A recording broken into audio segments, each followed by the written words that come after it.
Slightly, Stephanie would like to understand more about her soul experiences with her twin flame, her husband. I wonder if you can show her any relevant information that may help her understand more about the experiences they've had together. She's wanting specific information. Mm-hmm. There's something specifically that she wishes to access. Mm-hmm.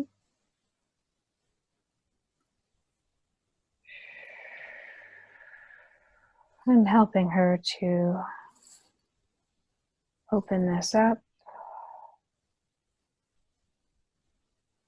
It has to do with their decision to come to Earth. Mm-hmm.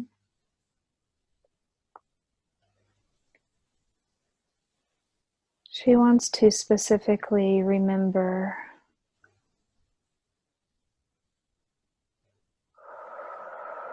their decision to separate on Earth, as well as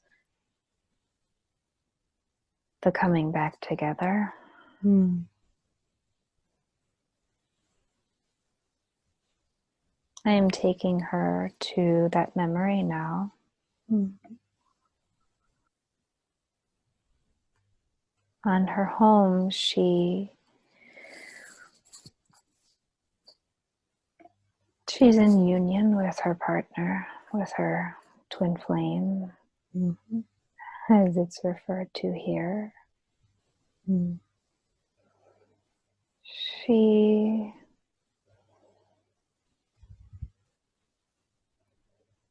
and him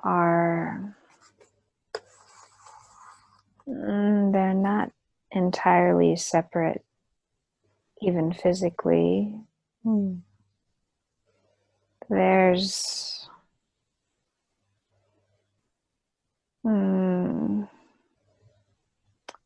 it's a bit as if they can go into one another and out separately at will.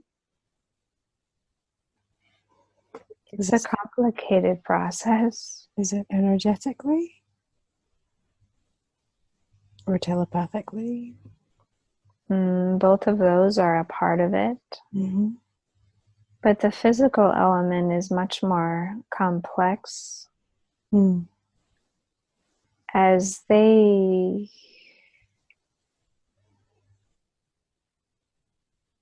are one, and they also have the potential to be separate as desired or as needed. Mm-hmm. When they created a child, the preferred way to do this is to be in two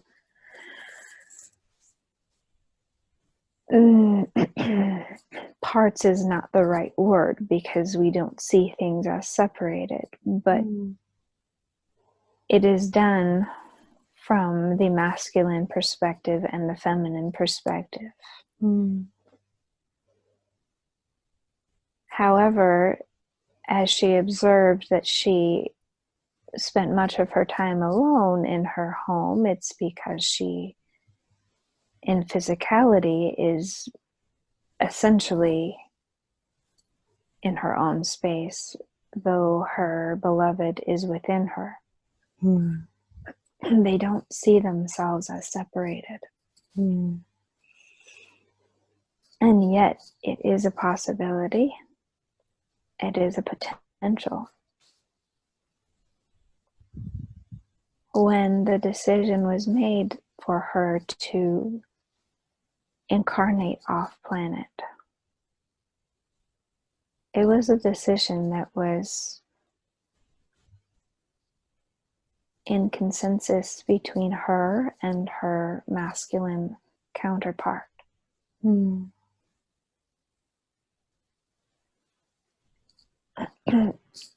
It was recognized that they would not be in the same physical vessel.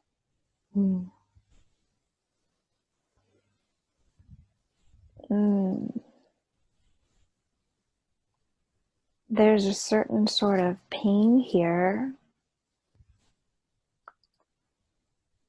that they each began to experience that was not familiar to them before.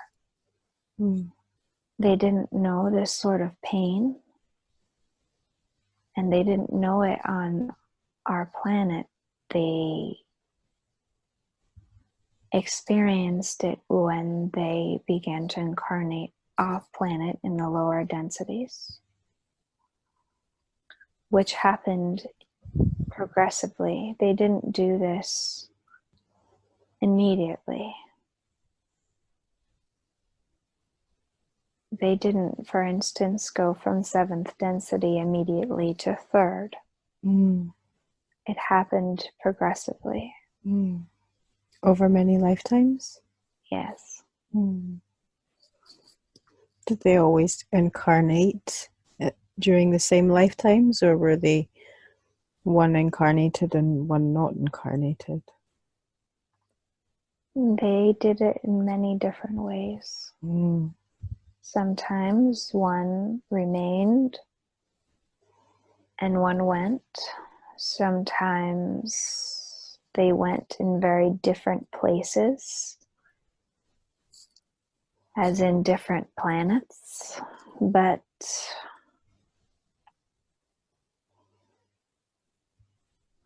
there always remained a cord between them. But it began to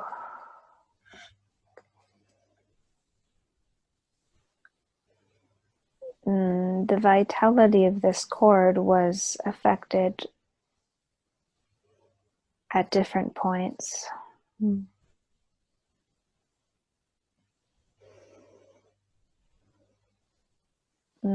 That's a very long story and would need many, many different opportunities to view where it was affected due to the incredible number of incarnations.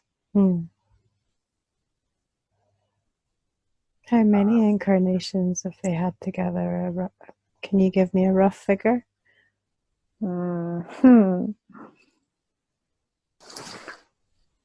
Well, it depends on the way that we look at incarnations. It could be looked at as thousands, or it could be looked at as millions. It depends on the perspective. There's something that needs to be seen now. Okay. They are having an interesting time merging at this point in their physical incarnation.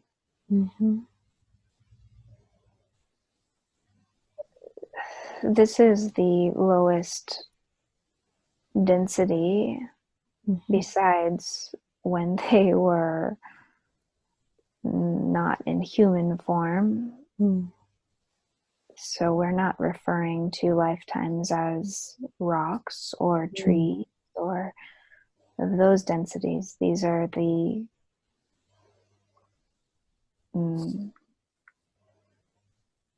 we refer to the more human-like forms, though they've taken many different forms that don't look human per se. But this is the lowest density that they have tried to merge. It has to do with unity consciousness.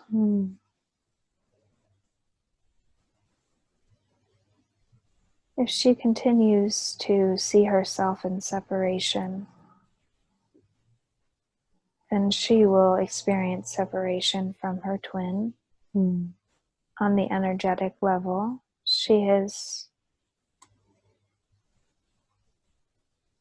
done quite a bit of work to merge herself in the physical with her twin. This is something that they've been working for lifetimes, to remain in the physical without essentially imploding. whether that's through death or through separation, other means. It's a very strong, strong energy to hold together on the physical level.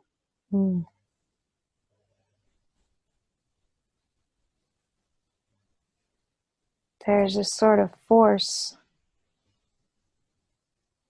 that is working to repel twins from one another. It's a counter force that the twins are working to push against, to bring them into the physical. It is a similar counter force that they are working against to merge on the energetic level. It's a bit like gravity. We could see it as gravity. It's something that if physicists could tap into, because she does not necessarily have a physicist mind, but this is essentially the law of physics at work in the third density, because it looks different in different densities, but there is a similar undercurrent. So this force that is keeping twin flames separate, is that physically affecting souls who are incarnated with their divine counterpart? Yes. Right, okay. It is something that was intended to overcome and to learn how to remove the resistance. There's a great deal of resistance on this plane. It is a learning to merge with the energy, merge and be in a state of allowance and flow, as opposed to resisting in the physical or energetically. They are not separate, the physical and the energetic, but they work on different levels, which is why you could be in a state of physical union, but not full energetic union. Yes. You are in partial energetic union because you're in physical union, but perhaps not fully merged energetically. Is there something you can suggest to help Stephanie with this? She continues to resist.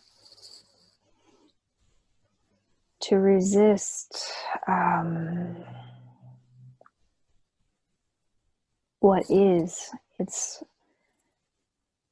the true reality. What is simply is what it is.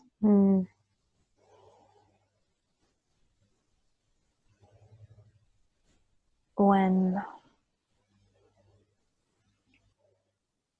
she continues to fight, when it's not necessary, it's important to know when to allow resistance. And what we mean by this is to know when to work with it, to know when to take a stand, but in a way that generates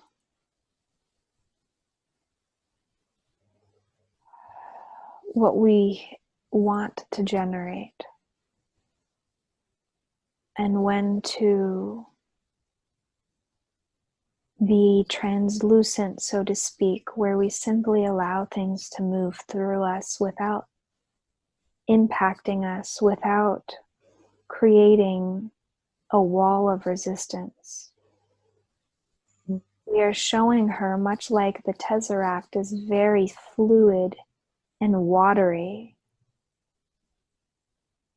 where you imagine instead of a wall, it's this very flowy and translucent energy that other energy can simply move through.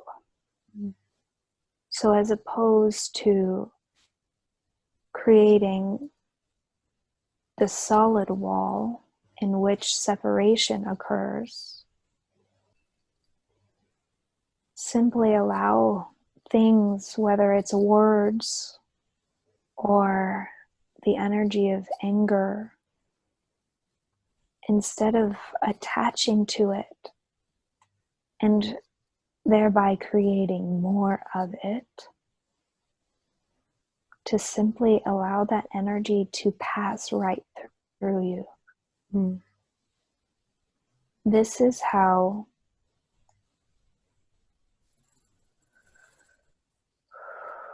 you begin to bring the consciousness into a state of unity as opposed to separation. Yeah. Any information or any words of wisdom for the collective? Everything that I'm speaking to now is relevant to all twin flames. This is not just specific to Stephanie. This is something many, many beings on Earth are struggling with, we might say. Yes. To recognize what oneness truly entails. And we are not asking you to return to the isness so much that you're no longer your unique essence. That is not what is being asked. And sometimes twin flames have that tendency to think if they merge, then they are no longer their own unique essence. This is not the case. Okay. It is a matter of recognizing when you are in resistance. And this takes a great deal of inner work and inner reflection to see where you are existing what is true, simply what is. It is through meditation and the ability to observe and to be fluid. When Stephanie met her twin flame, it is of no coincidence in any way that she had begun this work of observation without attachment. It was at that exact time in her life that she recognized her twin and he her. However, they were also deeply entrenched in resistance and fear-based understandings and beliefs, which is what ultimately drove them apart, even though there may have been circumstances on the surface, on the physical. It was truly this deeper truth that drove them apart, and they were in separation again in the physical because the energy of them being together was so intense. All of those fear-based understandings and beliefs were driven to the surface in a very rapid way. However, they continued to do their work, And it was recognized that they could do this work together. And it was, in fact, going to be the most beneficial for their learning and evolution and ultimate merging. Mm. That was their particular experience and recognition, that all that was driven up, the rapidness with which they evolved, they identified that that was going to be instrumental to their awakening process, that doing that work together was necessary. For some twins, they do not have this level of efficiency when working together. Mm. For some twins, it is beneficial to be in separation and to do that work after the initial contact has been made. Mm. They've identified who the other is, that they are in fact themselves, and it sparks their own awakening process. Mm-hmm. And that's all that's needed. Twins work very differently, and their work is very different. Is it also very different each lifetime? It can be, but for this particular twin pair of Eric and Stephanie, they have a tendency to be drawn together lifetime after lifetime in the physical, if they're both incarnated physically, which they have a preference for. They have a tendency to find one another and to do that work together. Sometimes it's quite blissful. Mm. It depends on the lifetime. It depends on the density.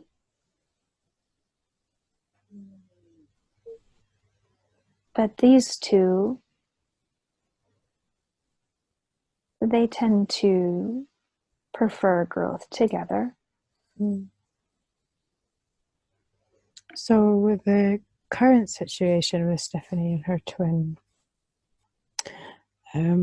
what is it that needs to be worked on the most for this to be a harmonious union? The work that Stephanie had been doing when she met her twin, of observing, she still does this and does it to a greater degree on many levels. However, there continues to be a great deal of attachment to various emotions, to various words spoken. When it's her twin speaking them, it takes an enormous amount of willpower to release attachment. This is where her work lies, in the moment-to-moment interactions with her twin, of releasing attachment, releasing attachment, releasing attachment. To simply observe and to allow what is, and to know when to speak from a place of strength.